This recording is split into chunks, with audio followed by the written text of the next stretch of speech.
6 अध्याय का श्लोक नंबर 46।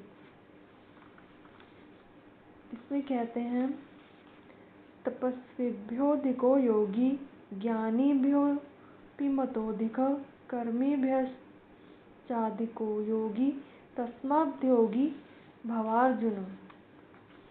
इसमें योगी को भगवान ने सबसे श्रेष्ठ बताया है। तो इसमें सबसे पहले हम जानते हैं कि योगी किसे कहते हैं। जो परमात्मा तत्व को और समता को चाहता है। समता माने सब कुछ एक समान माने सब कुछ भगवान में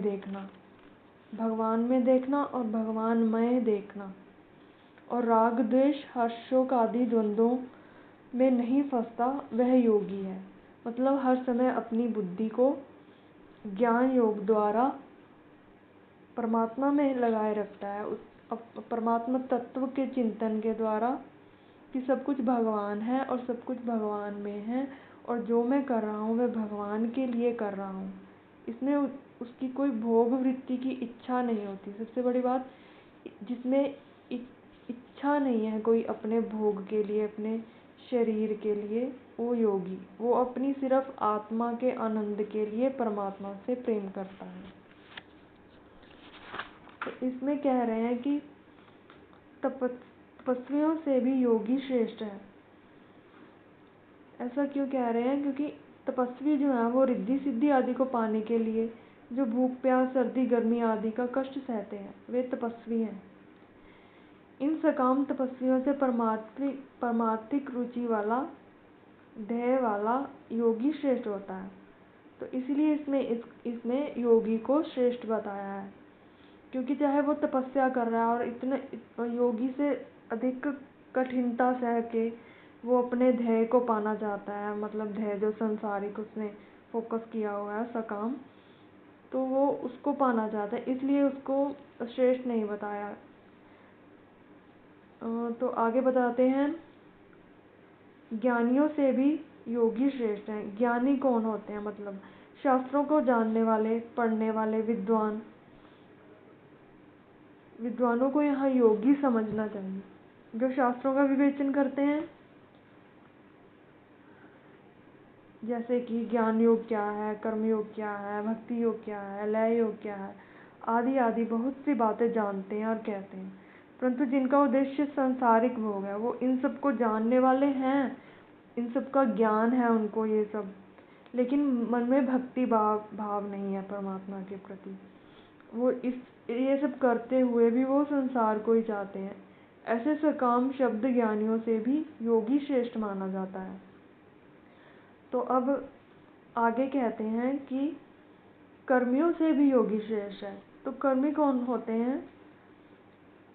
इस लोक में राज्य मिल जाए, धन संपत्ति, सुख आराम, भोग मिल जाए, मरने के बाद परलोक मिल जाए, ऊंचे ऊंचे लोक मिले,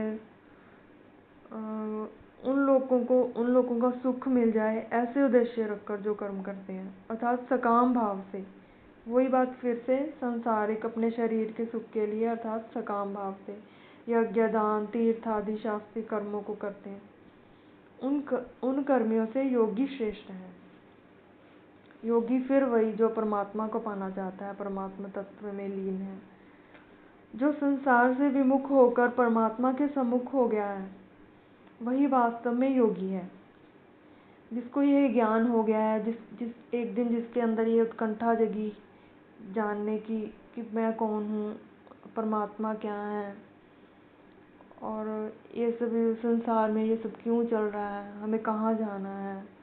तो ये सब जानते जानते, जिज्ञासा करते करते जब उसको अपनी आत्मा का पता चलता है और वो धीरे धीरे उसको अनुभव कर पाता है, फिर उसको योगी की पदवी प्राप्त होती है। ऐसा योगी बड़े बड़े तपस्वियों, शास्त्रज्ञ पंडितों और कर्मकांडियों से भी ऊंचा होता है। वह श्रेष्ठ है, कारण कि तपस्वी आदि का उद्देश्य संसार है तथा सकाम भाव है, और योगी का उद्देश्य परमात्मा है। तपस्वी, ज्ञानी और कर्मी, इन तीनों की क्रियाएं अलग अलग हैं। माना कि वो शास्त्रों को जानने वाले हैं, वो कर्म योग द्वारा कर्म करके अपने ध्येय चीज़ों को पाने वाले हैं। ज्ञानी अपने ज्ञान का बखान करके पाने वाले हैं। अर्थात तपस्वियों में सहिष्णुता की, ज्ञानियों में शास्त्रीय ज्ञान की अर्थात बुद्धि के ज्ञान की, और कर्मियों में शास्त्रीय क्रिया की प्रधानता है। इन तीनों में सकाम भाव होने से ये तीनों योगी नहीं हैं। ये तीनों योगी तब होते अगर ये अपने ये सब कार्य करते हुए भी अपना लक्ष्य भगवान को रखते।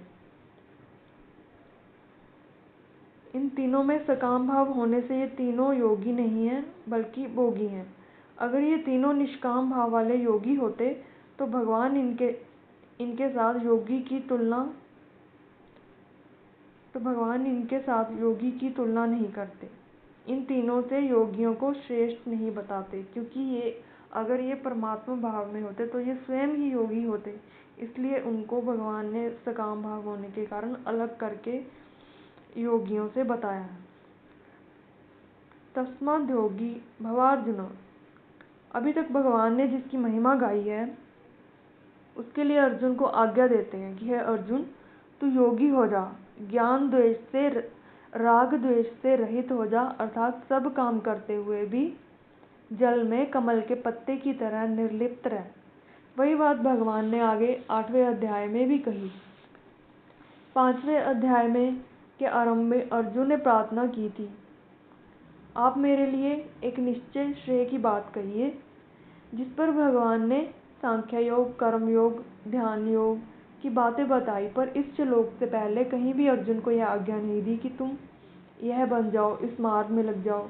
अब यहाँ भगवान अर्जुन को प्रार्थना के उत्तर में आज्ञा देते हैं कि तुम योगी हो जाओ, क्योंकि यही तुम्हारे लिए एक निश्चय श्रेय है। तो ये सिर्फ अर्जुन के लिए ही नहीं है, गीता भगवान ने सबके लिए बनाई है। तो हर एक अपने जीव, अपनी अंश को वह कह रहे हैं कि तुम इन सब तपस्वी, ज्ञानी और कर्मकांडी मार्गों में ना फंसकर तुम योग का आश्रय लो, तुम योगी हो जाओ। योग होता है, योगी माने बुद्धि में उस ज्ञान का होना जिससे हम परमात्मा तक पहुंच पाते हैं। राधे राधे।